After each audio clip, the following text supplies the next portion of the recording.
Esto sería así como una retroalimentación de conceptos. Así que desde ese punto de vista, son cosas que ustedes dominen. Así que va a ser rápido y sencillo, ¿no? Aquí primero tenemos que hablar que en algunos términos que nosotros utilizamos en la actualidad, usamos muchas redundancias. Incluso yo por costumbre, más que por conocimiento, por costumbre a veces se me va. En el término ambiente, que básicamente es todo lo que nos rodea, incluyendo, ¿cómo decirlo?, las partes vivas, los seres vivos, incluyendo todo lo inerte.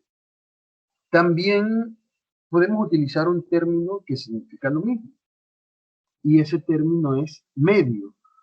Sin embargo, utilizamos las dos palabras una con la otra, medio ambiente. Si yo me refiero al medio, me refiero a todo lo que nos rodea, y cuando yo me refiero al ambiente, me refiero a todo lo que nos rodea. Es una redundancia que no deberíamos utilizar, o digo medio, o digo ambiente. Obviamente la palabra ambiente está más relacionada desde la epistemología de la misma a lo que es los seres vivos y a lo que nos referimos. Sin embargo, medio no deja de tener también un significado similar.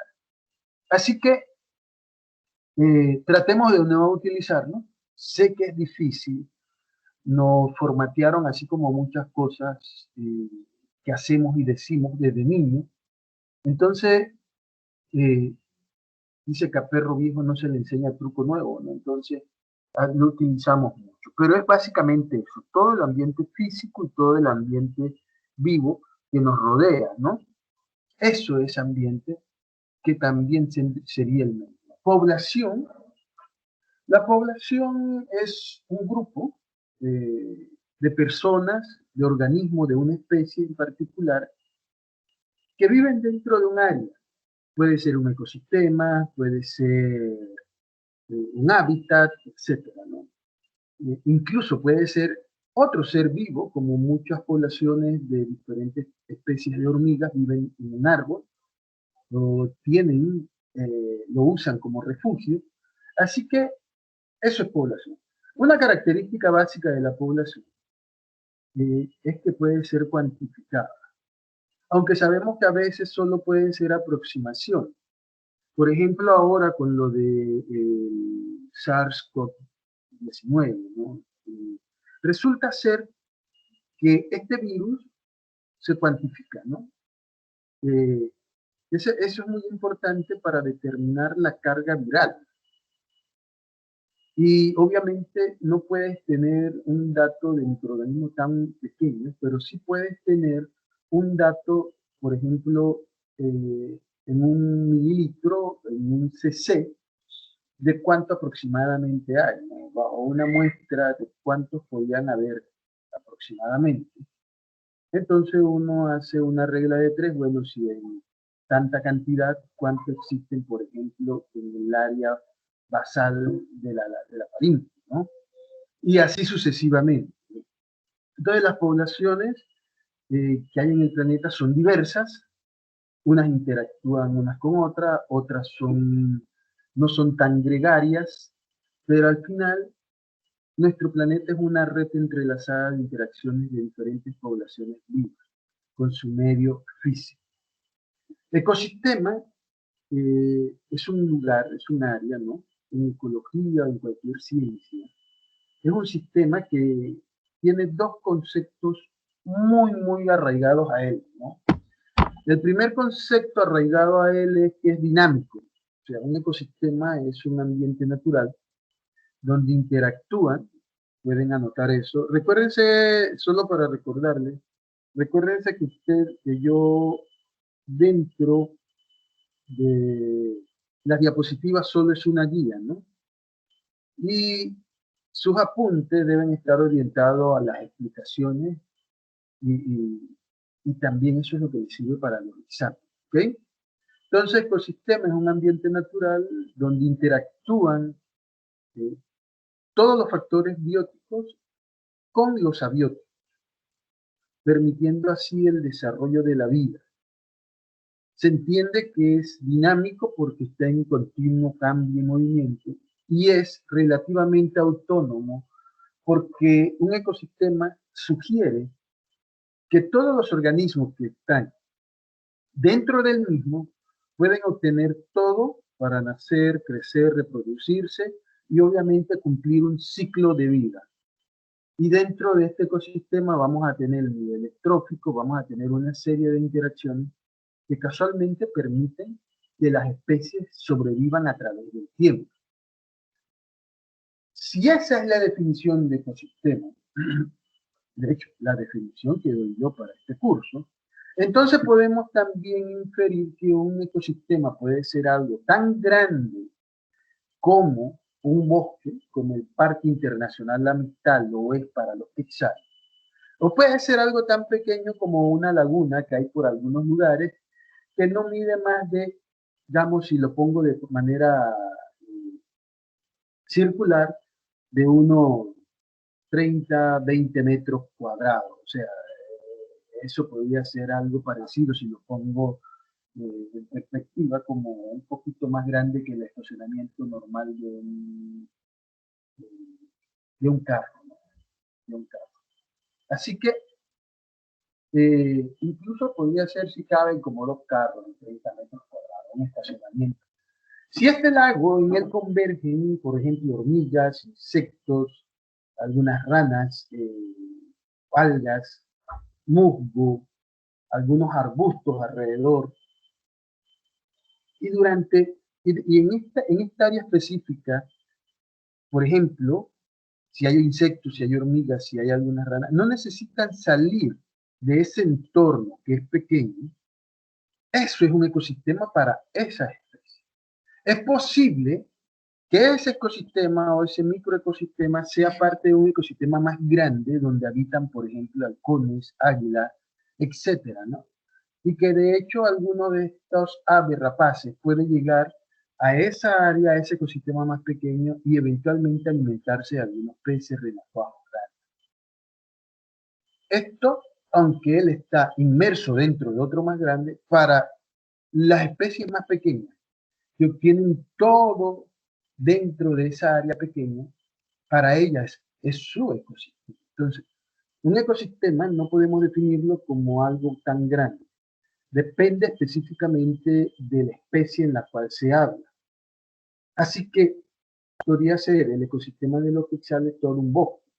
Por ejemplo, en Chile, Perú, más que nada en Bolivia, el cóndor, un ave rapaz muy grande, el ave más grande que hay en América, resulta ser que para él el ecosistema son kilómetros cuadrados entre desierto, algunos arbustos, y eh, es mucho más grande que el Piura, incluso posiblemente un área tan grande como la provincia de Chiriquí.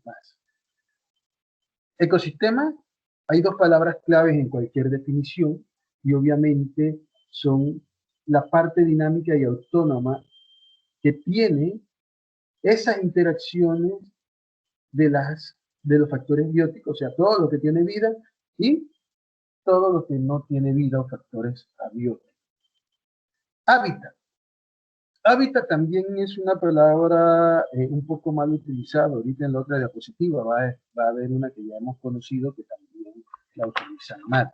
A veces he escuchado en la noticia el área donde reside o donde hay tal cosa, ¿no? El hábitat es la relación directa entre una población o especie, o sea, individuos de la misma clase, con con el espacio físico. Es aquella donde ellos pueden realizar todo, eh, residir o pernoctar o refugiarse, reproducirse, con el objetivo de perpetuar su presencia en este planeta. Como ustedes pueden ver, yo al inicio de clase le dije, ecología es igual vida, ¿no?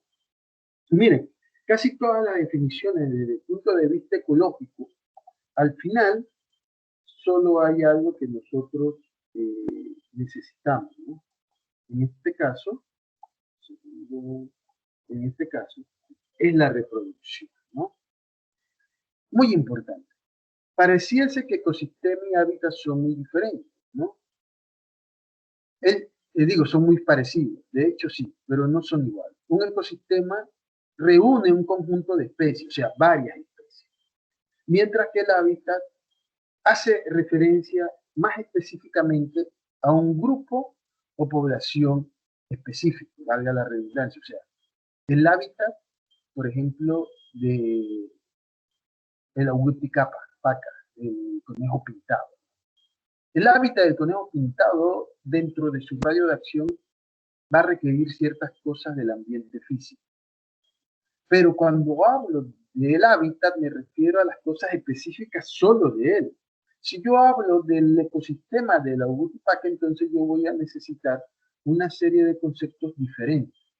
Y tendría que irme desde el punto de vista ecológico, si bien es cierto también a perpetuar la especie, a las cosas que él requiere dentro de ese ecosistema. Un tronco hueco o un tronco que las raíces permitan que él las use como refugio. Ahí voy a necesitar una serie de elementos bióticos, sobre todo de los productores que él toma o usa como alimento, etc. Entonces, en el ecosistema yo voy a ver las interacciones totales de él. Cuando yo hablo de hábitat me refiero más a un área específica de vivencia, ¿no? de donde él está desarrollando. Por lo tanto, las interacciones, cuando ya estudio las interacciones, entonces tengo que verlo desde el punto de vista del ecosistema. Esas interacciones van a incluir el ambiente físico y van a incluir todos los otros seres vivos, mientras que el hábitat es específico de él. Ok. Un segundo. Hijo, venga. Yo creo que ella esa no está cargada. Aquí está el otro cargador. Aquí está el otro cargador. Yo sé, pero ahorita usted ya lo veo dando vuelta por ahí. Eso pone la pegada. Un segundo, chicos.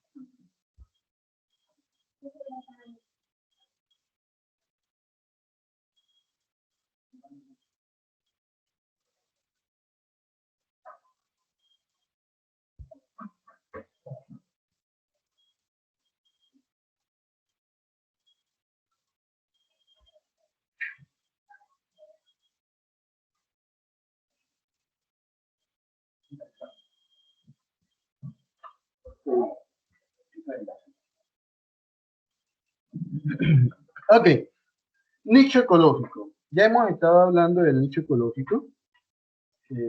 Ustedes ya han escuchado este concepto, un concepto que también tiende a confundirse. Normalmente a veces lo usan como si fuera hábitat, el nicho ecológico de tal especie. Y esto se debe más que nada a que la palabra nicho es muy utilizada para referirse a un área específica, ¿no? Entonces, esa es una de las cosas que hace que se confunda. Sin embargo, el nicho ecológico básicamente, para ponerlo en una palabra bien sencilla, como explicamos lo de Texas, es la función, ya sea de una población, de una población de una especie, ¿verdad? O de un individuo dentro del ecosistema. Entonces, nicho ecológico se refiere a qué hace, ¿no? El nicho ecológico entonces puede ser relacionado a temas como la alimentación, a temas como la forma de apareamiento, que implica de alguna forma qué hace la especie. Eso es nicho ecológico. Nicho, y no me pongan en un examen nicho ecológico, ¿no?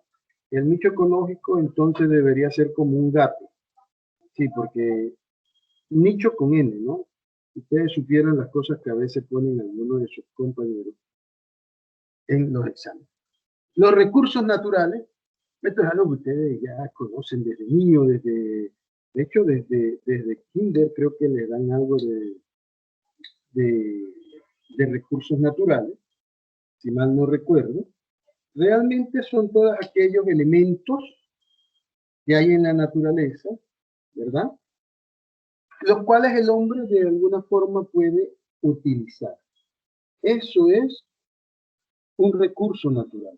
Todas aquellas cosas que nos ofrece la naturaleza, desde el suelo, el agua, el aire, etc.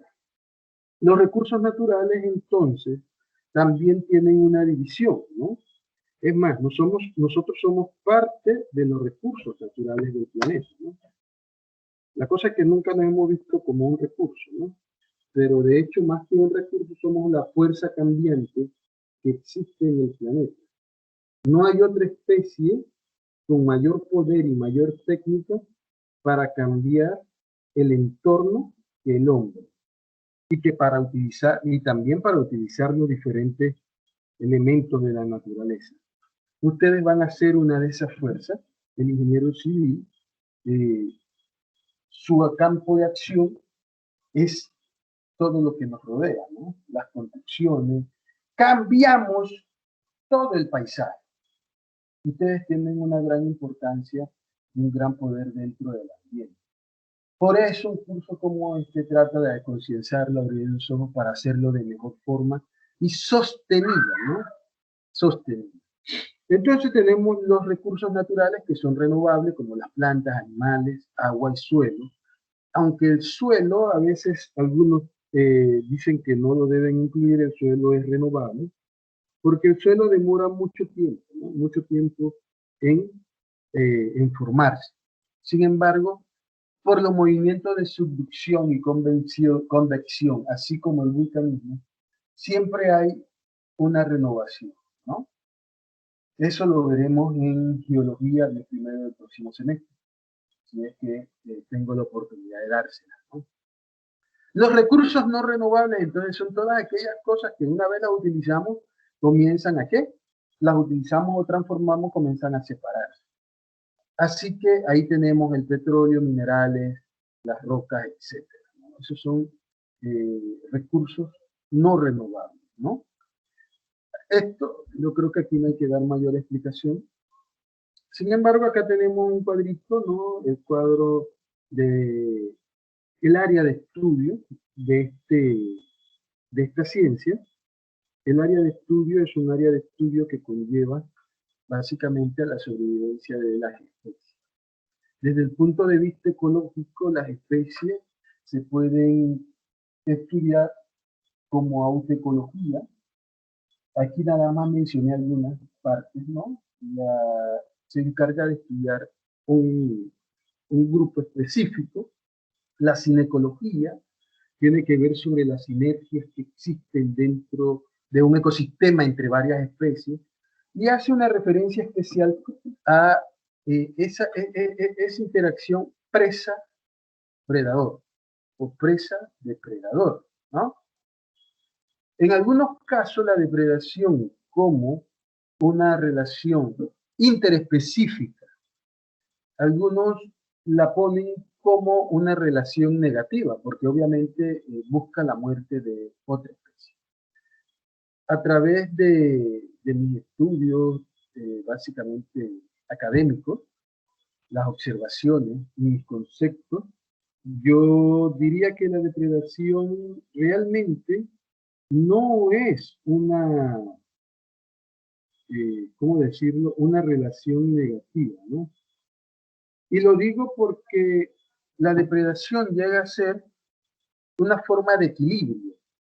Cuando hablamos de las serpientes y el nicho ecológico, resulta ser que las serpientes tienen como alimento los roedores. Los roedores se reproducen muy rápidamente, por lo tanto tienen una prolificidad alta. Esto puede deberse a muchos factores. Uno de los factores es que como tienen muchos predadores, ya que yo hablé de la serpiente como función, pero también hay algunas aves rapaces, halcones, águilas, etcétera, que se alimentan de ese tipo de animales, ¿no? De los roedores. Entonces, resulta ser que si tú tienes un animal o una especie, en este caso, que te ayuda a equilibrar la balanza de vida para evitar que los recursos se agoten, más que una situación negativa, la depredación, es selección natural. Selección natural. Ahora, yo les voy a solicitar que en su portafolio anoten esa palabra, las siguientes palabras. Desarrollo sostenible, selección natural. Son conceptos. Son conceptos que deben estar en sus apuntes, ¿no? Son conceptos que deben estar en sus apuntes.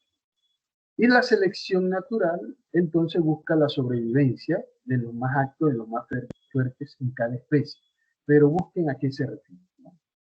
También vemos a través de la dinámica de las poblaciones. Si nosotros analizamos esto desde el punto de vista de la dinámica de las poblaciones, pues entonces estamos hablando de la reproducción, ¿no? Cómo las especies pueden crecer o no pueden crecer.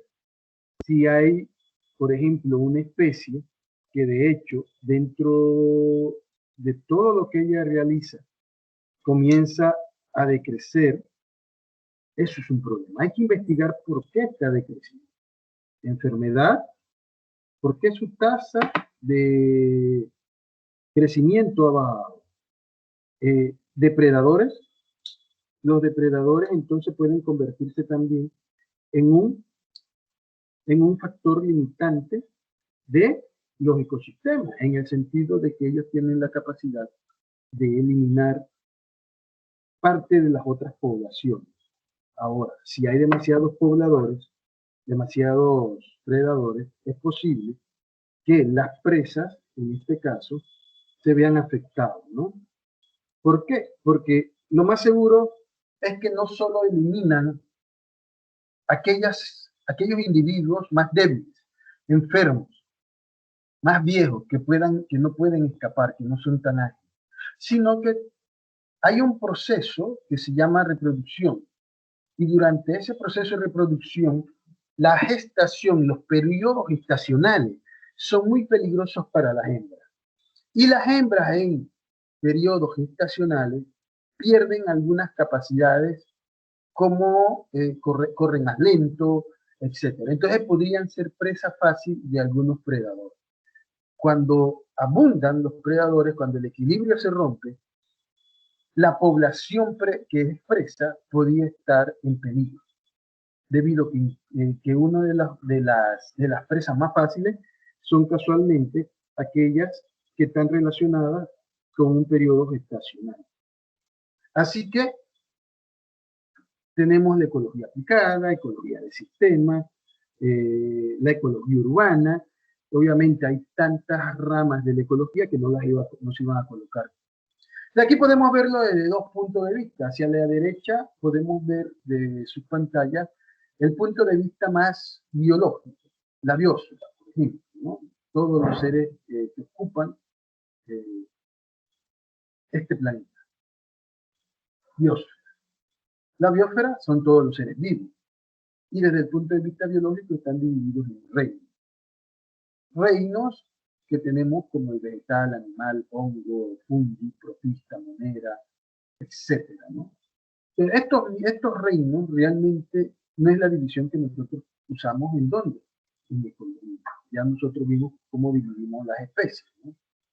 En el lado de la ecología, entonces, más que ver la biosfera y determinar a qué pertenece cada miembro y cuáles son sus características, podemos decir que lo vemos desde el punto de vista de los ecosistemas.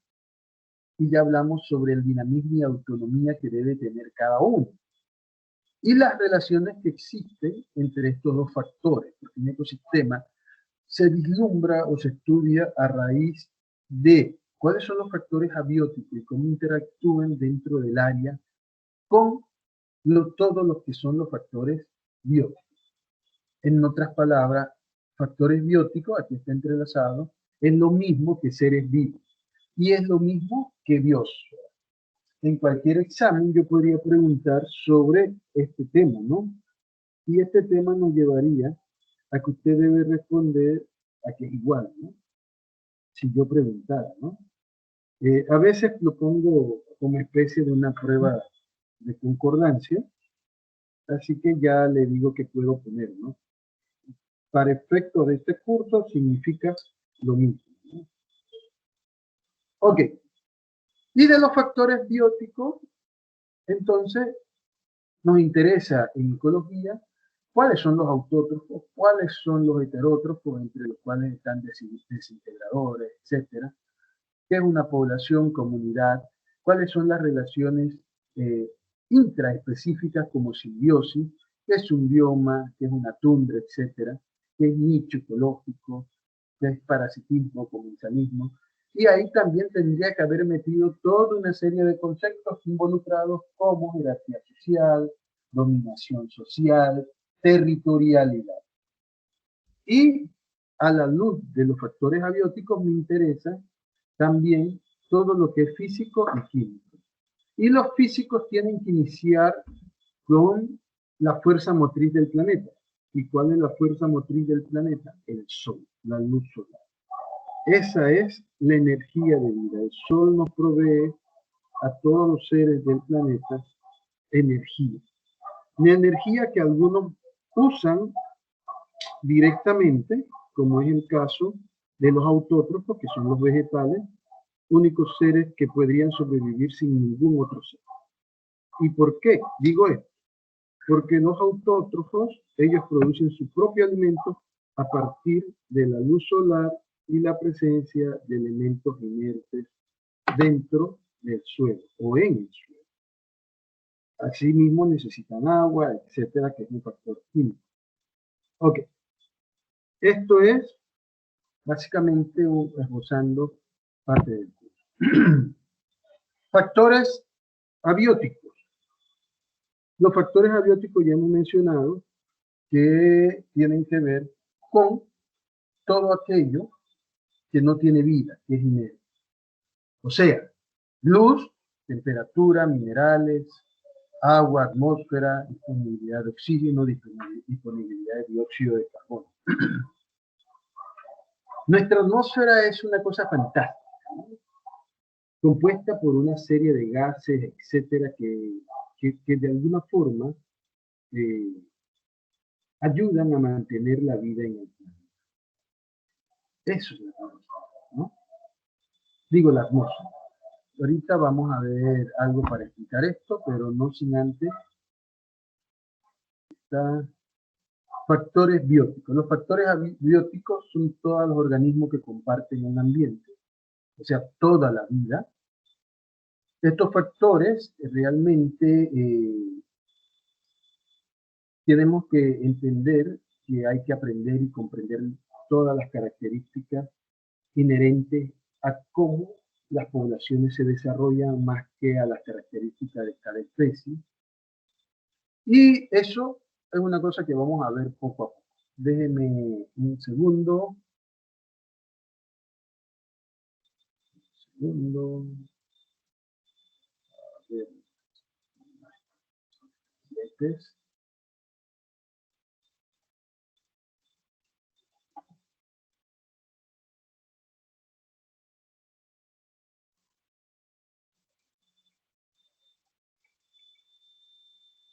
Segundo.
Un segundo, jóvenes, que tenía una imagen, la aparté y ahora no la encuentro casualmente para explicar el tema de la atmósfera.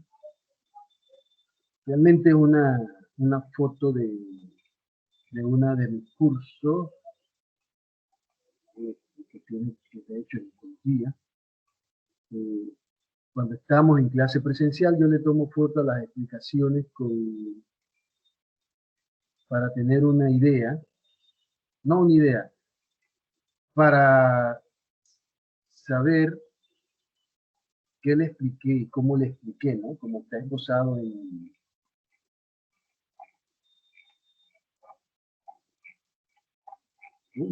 está esbozado en el tablero, así cuando hago el examen, rápidamente.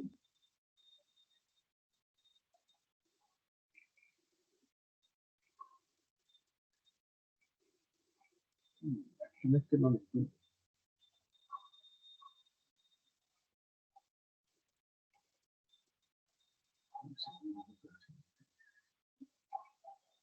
No, la tecnología, ¿no? La tecnología, cuando uno la puse en un lugar y ahora pues,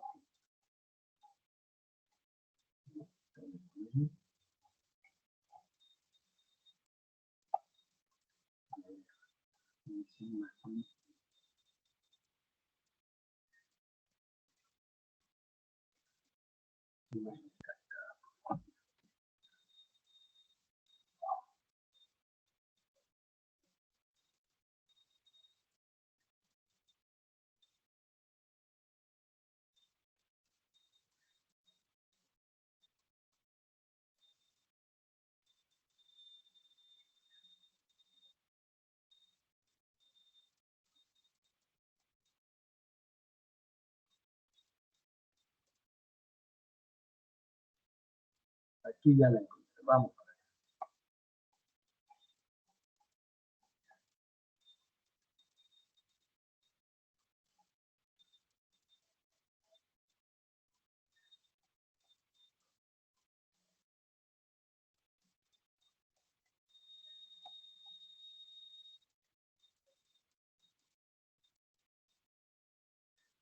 Ok, ahora sí. Qué cosa, ¿no? Ok, quedamos acá en esta diapositiva, ¿no? En la diapositiva 11.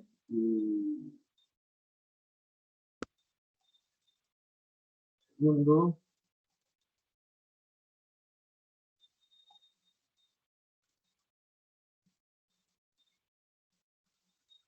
Segundo.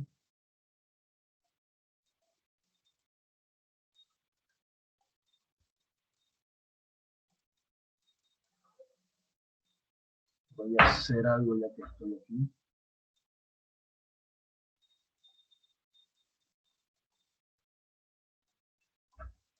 Voy a hacer algo ya que estoy aquí.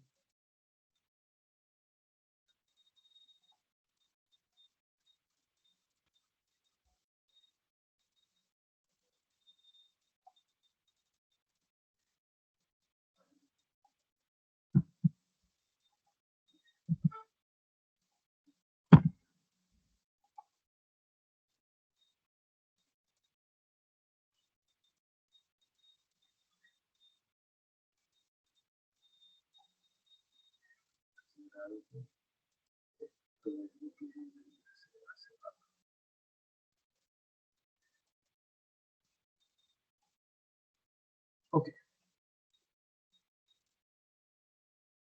vamos a pasar aquí mismo, factores abióticos.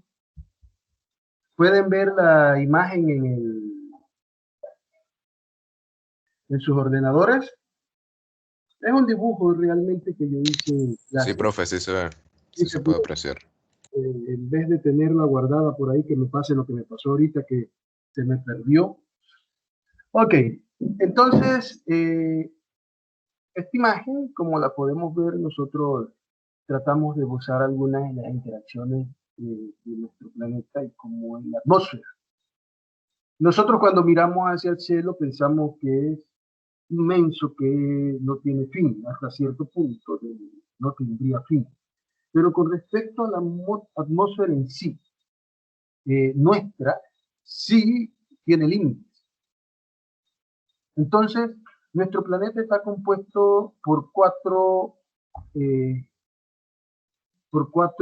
voy a dejar este mismo cursor, por cuatro elementos muy importantes.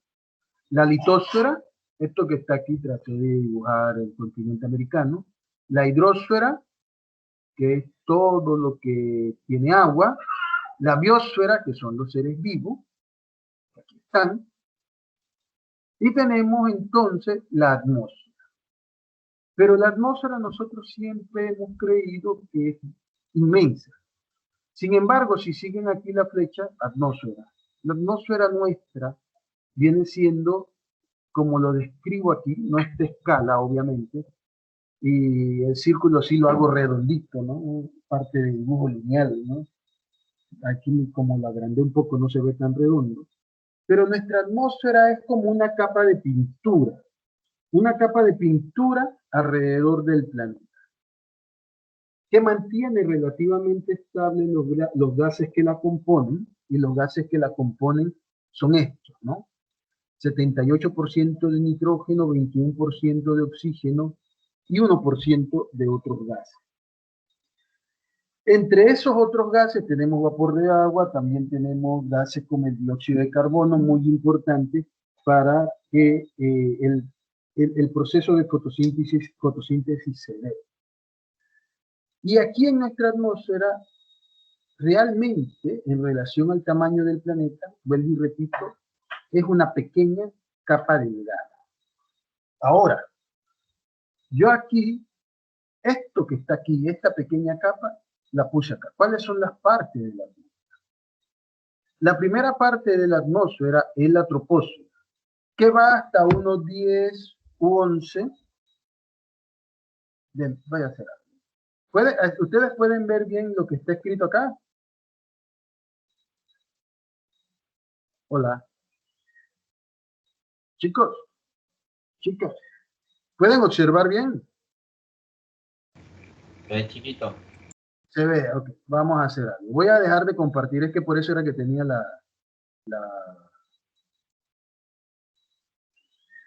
por eso que tenía la foto. Ahora que sí, recordé que la foto la tenía casualmente, porque en la foto puedo jugar con ella. Déjenme compartir de nuevo.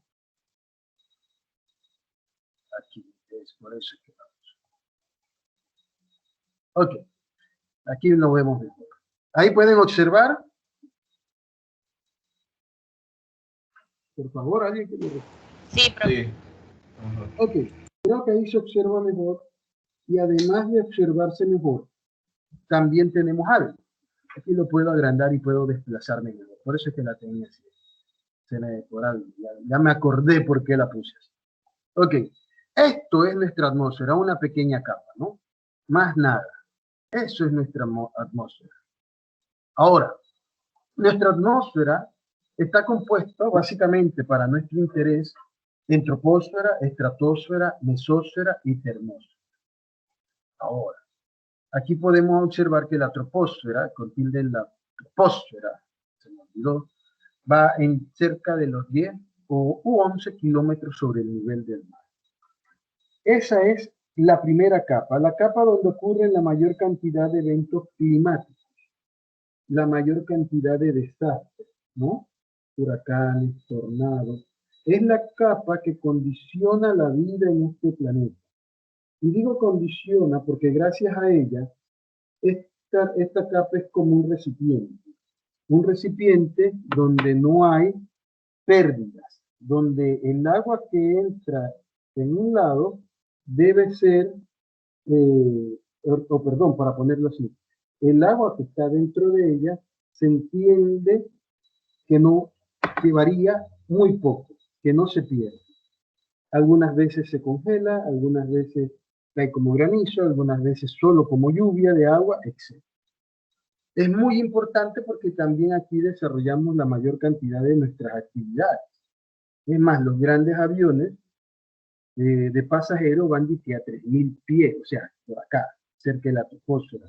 Eso ayuda a que, de alguna manera, ellos puedan tener sustentabilidad y usar menos combustible para viajar, ¿no? De un lado a otro.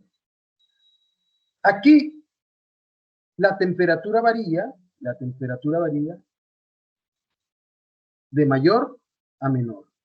A medida que yo estoy subiendo de altitud, la temperatura va bajando. Y esto es muy importante porque en ecología nosotros debemos saber más o menos los hábitats, porque se entiende que en las zonas de vida de las diferentes áreas que existen en el planeta, una especie que tenga o sobreviva en un área con condiciones climáticas y de altitud muy parecidas, debe sobrevivir en otra. Y esto condiciona, por ejemplo, todos yo sé que han visto palmas o cocoteros en tierras altas, por ejemplo. Pero ¿qué pasa con estos cocoteros de tierras altas? A ver, ¿quién me dice?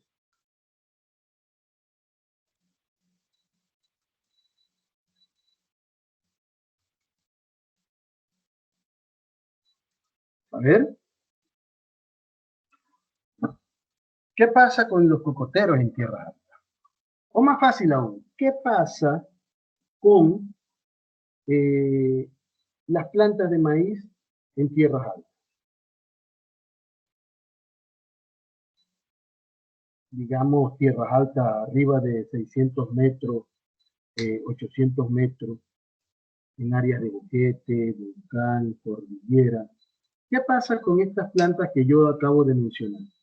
Yo sé que ustedes han visto, quizás ahorita no se acuerdan tan específicamente, pero pasa algo. A ver, ¿quién me dice?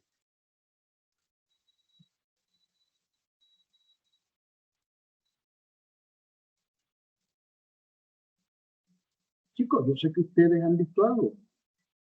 A ver, pregunto, ¿los cocoteros, las palmas de pipa, dan pipas?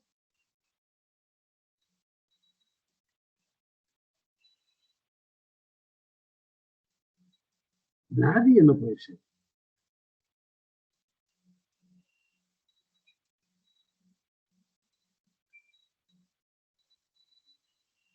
Y pregunto. Bueno, profe, yo sé que las palmas, pues, coteros, en lugares fríos no le sale la pipa porque en sí la pipa es como un almacenamiento de agua que cuando la palma tenga escasez de agua utiliza esas mismas pipas para hidratarse.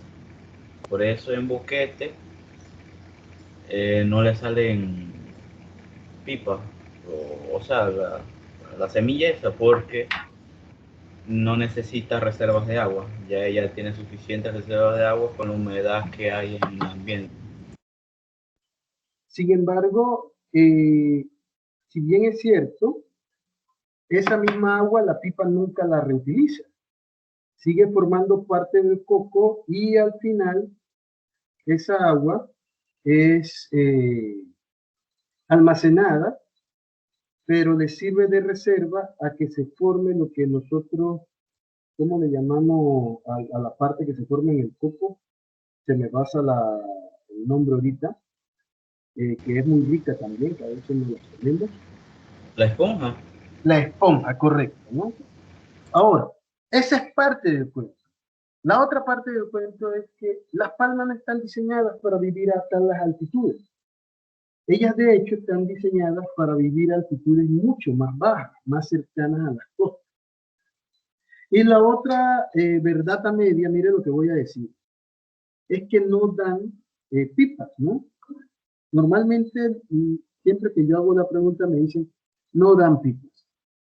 Yo he visto palmas ya muy, muy viejas que dan pipas, pero las pipas, siendo, por decirlo así, una palma de cocoteros grande, la pipa que da es a veces muy chiquita y pareciese atrofiada.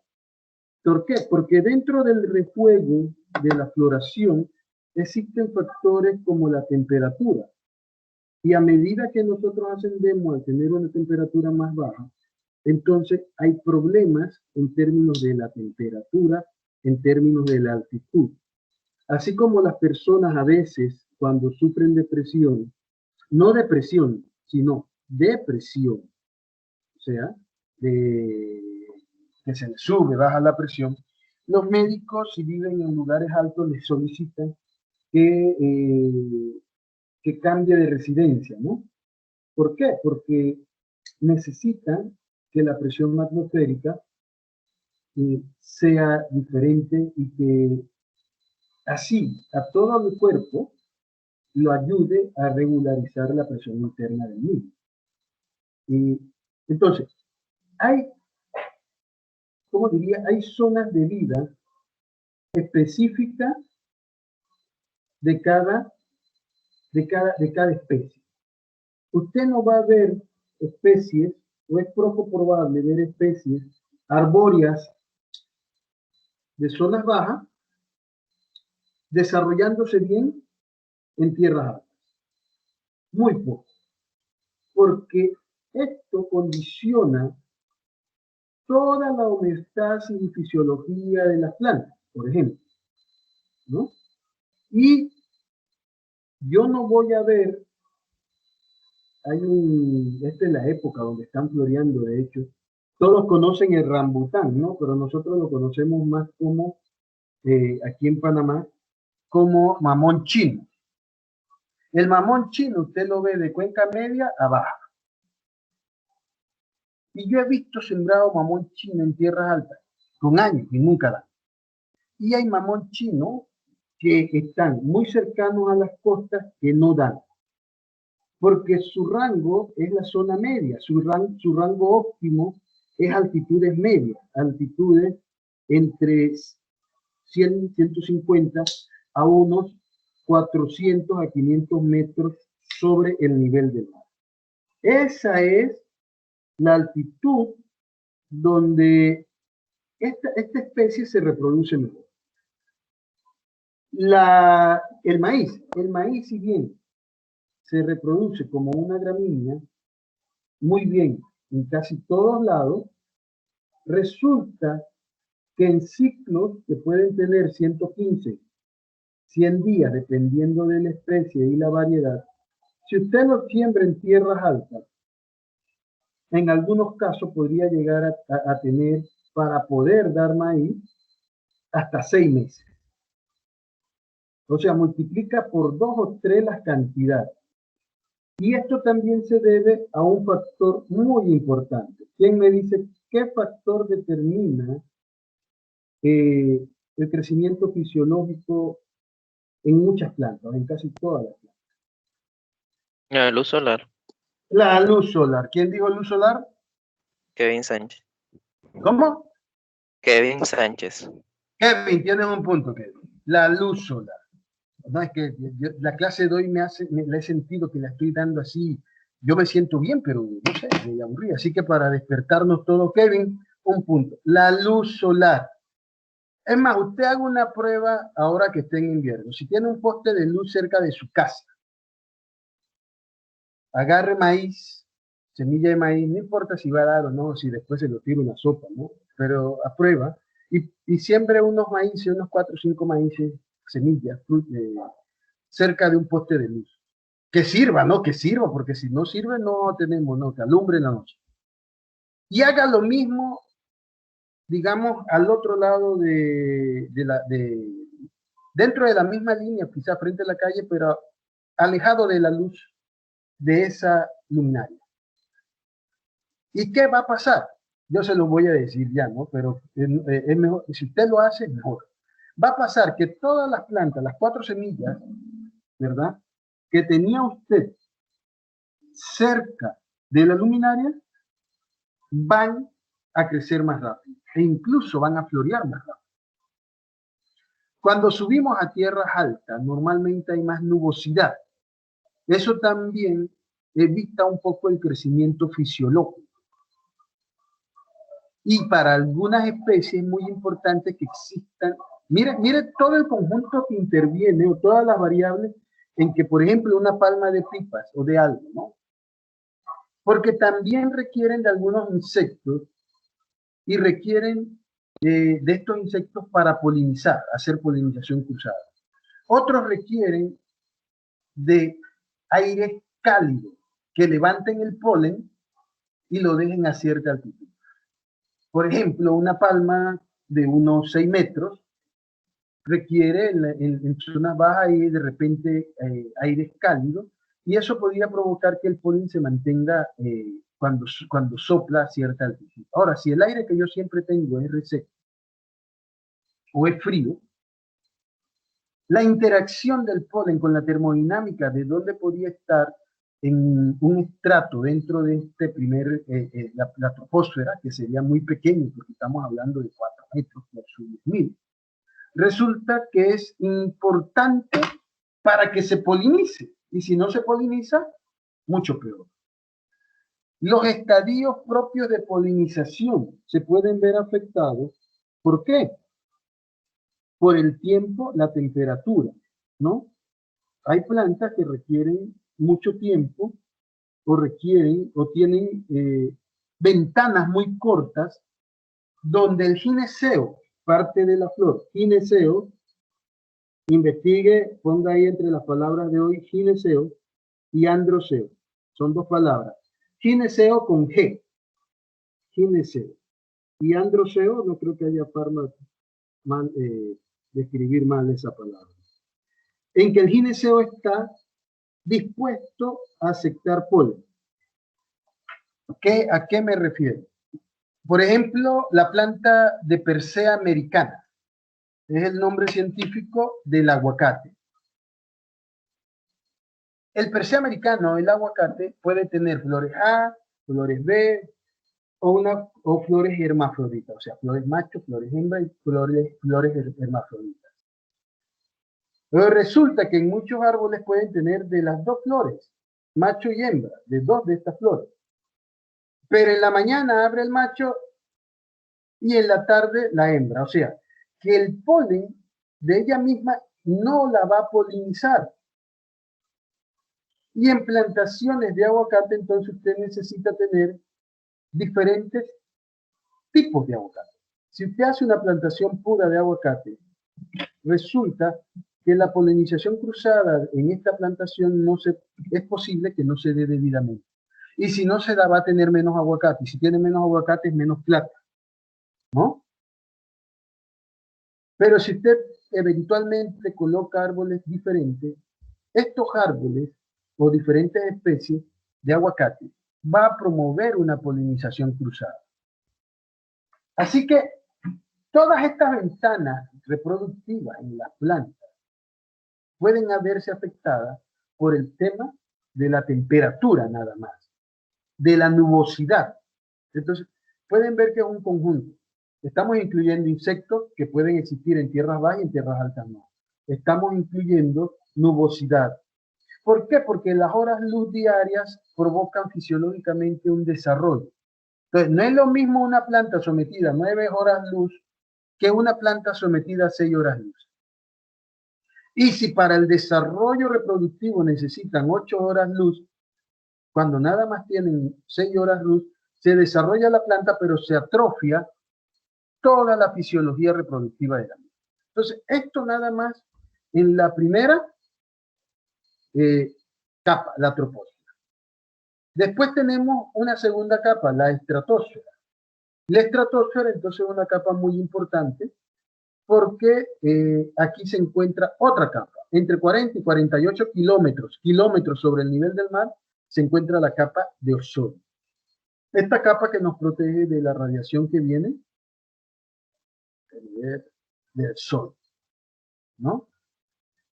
Del sol, que viene una serie de elementos como rayos X, rayos gamma, etc. Ok. ¿Dónde está? ¿Cómo yo sé dónde está la capa? A ver, ¿quién me dice? ¿Cómo podríamos saber dónde está la capa de ozono en la estratosfera?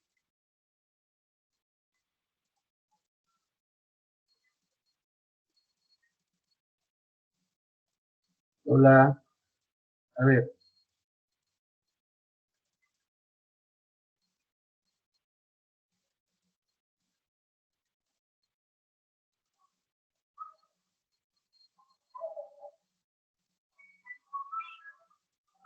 A ver.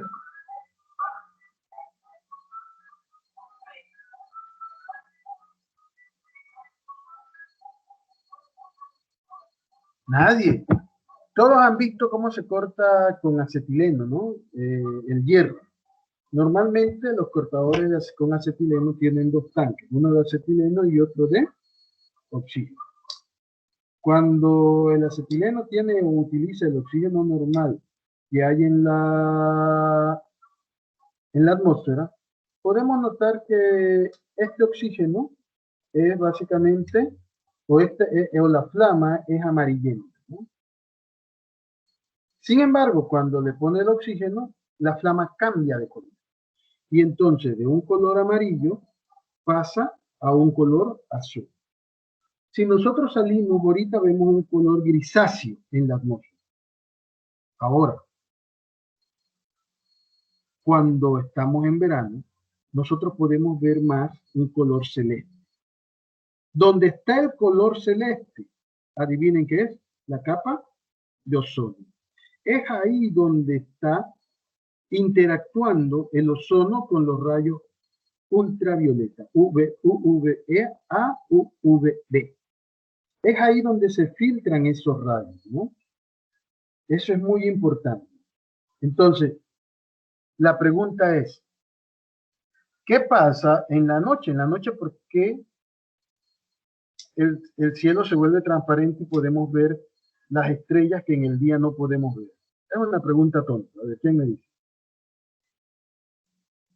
Porque la capa de ozono es, o sea, la capa de ozono es incoloro y al no entrar los rayos de luz simplemente se pierde esa reacción. Es correcto, ¿no? Es correcto. Gracias. ¿Sabe que yo hago esta pregunta que no están del otro mundo?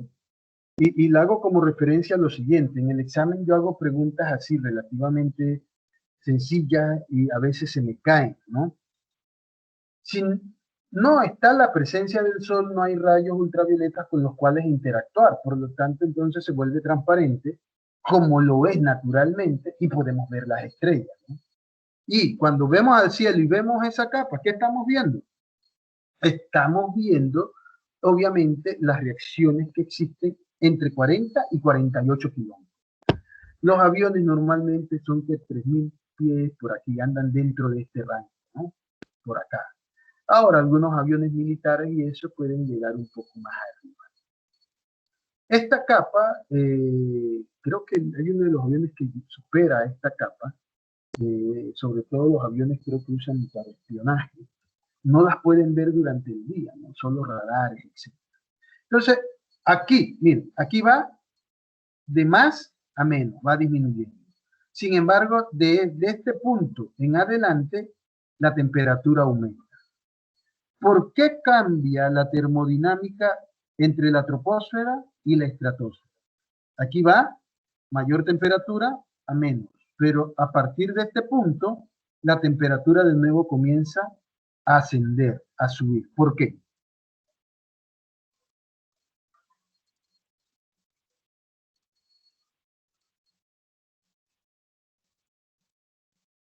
A ver, alguien, ¿quién me dice?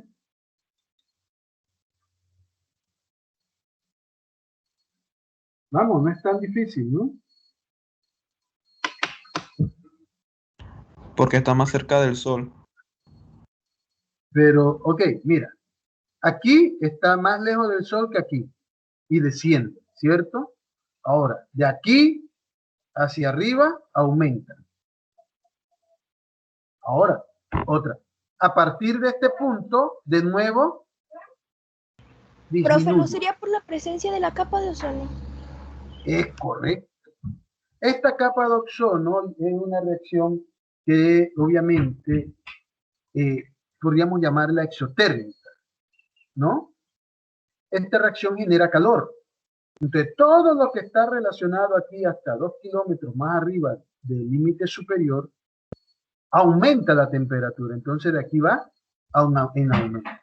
Una vez pasamos esta capa y el área de acción de estas reacciones que aumentan la temperatura comienza a bajar. Entonces, la mesósfera comienza a bajar. Este juego termodinámico es lo que hace hermético. Es por eso que aquí se requiere mucha energía para que suba una nave hacia arriba, ¿no? tiene primero que ser resistente a los cambios de temperatura y aguantar las grandes fricciones. Es por eso que se usan cohetes para ir arriba y hasta ahora no hemos logrado tener un avión que vuele como los otros para ir subiendo hasta que llega a la termósfera y fuera de la termósfera, ¿no? Eso es lo que debería pasar. Enciéndemela para ponerle mi nombre y digo para que lo abra con mi... Perdón, disculpen. Y al final tenemos la termósfera. La termósfera también conocida como ionosfera. La ionosfera es una capa muy importante. Sí. La ionosfera, de nuevo la temperatura aumenta. ¿Y por qué aumenta? Porque es una capa cargada de iones.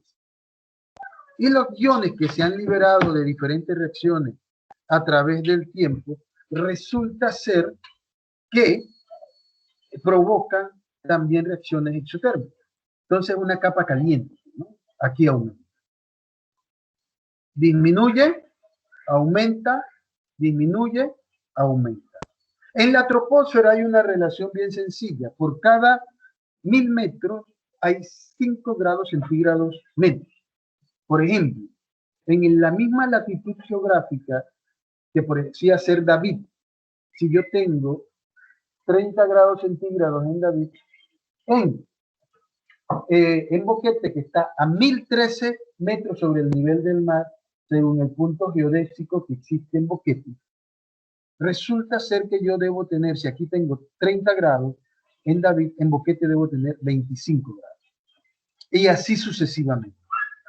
Los primeros topógrafos sabían de esta relación de la temperatura versus los grados. Así que cuando ellos estaban haciendo algún levantamiento y resultase que no, obviamente no había GPS ni ningún medidor de presión barométrica, ellos colocaban un termómetro y ponían a hervir agua.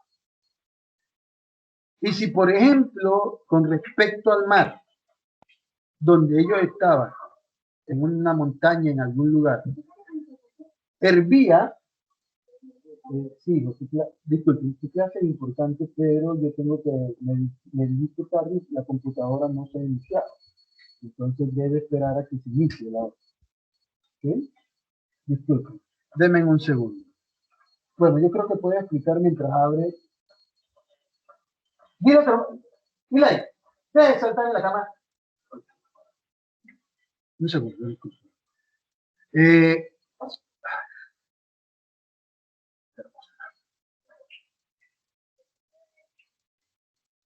Ok, bueno. ¿Dónde estábamos? Discúlpeme que el alemán me hizo olvidar la parte donde estábamos. Estábamos en la termósfera, estábamos explicando la troposfera. Creo que quedamos de los 5 grados centígrados, ¿no? Ajá. Ok. ¿Qué hacían los topógrafos? Colocaban un termómetro y le daban fuego, ¿no? Al agua, perdón, en un recipiente con agua. Si el agua comenzaba a hervir a los 85 grados centígrados, ¿a qué altitud estaba?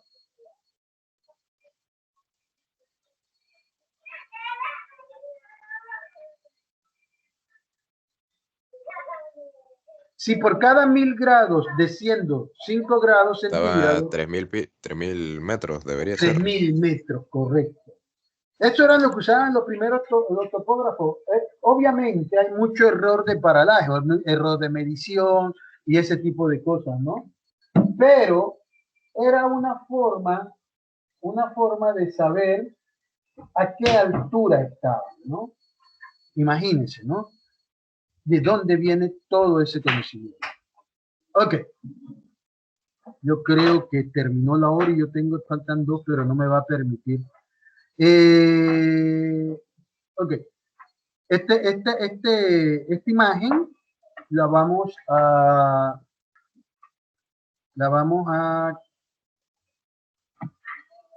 seguir explicando. A ver si la señorita Génesis Vega se encuentra.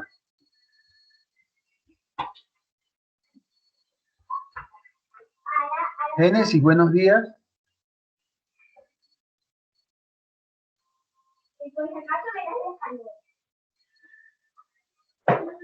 No se encuentra Génesis.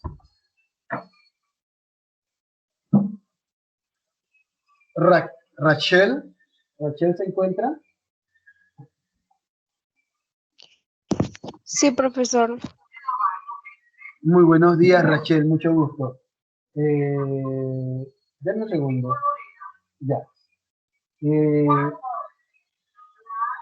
Le puso la fecha, como dice ya la maestra. Ya está la maestra, ya está. Disculpe, señorita Rachel, ¿me recuerda que para el próximo lunes seguir explicando el dibujo? ¿Oyó? Que quedamos en la atmósfera nada más, ¿vale? Está bien. Ok, no se vayan todavía. Por favor, respóndanme el for, que es la asistencia de hoy 21. Se está cargando, asistencia 21 de abril.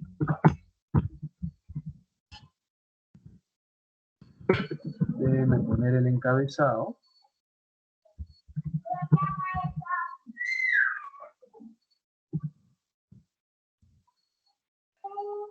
Ok,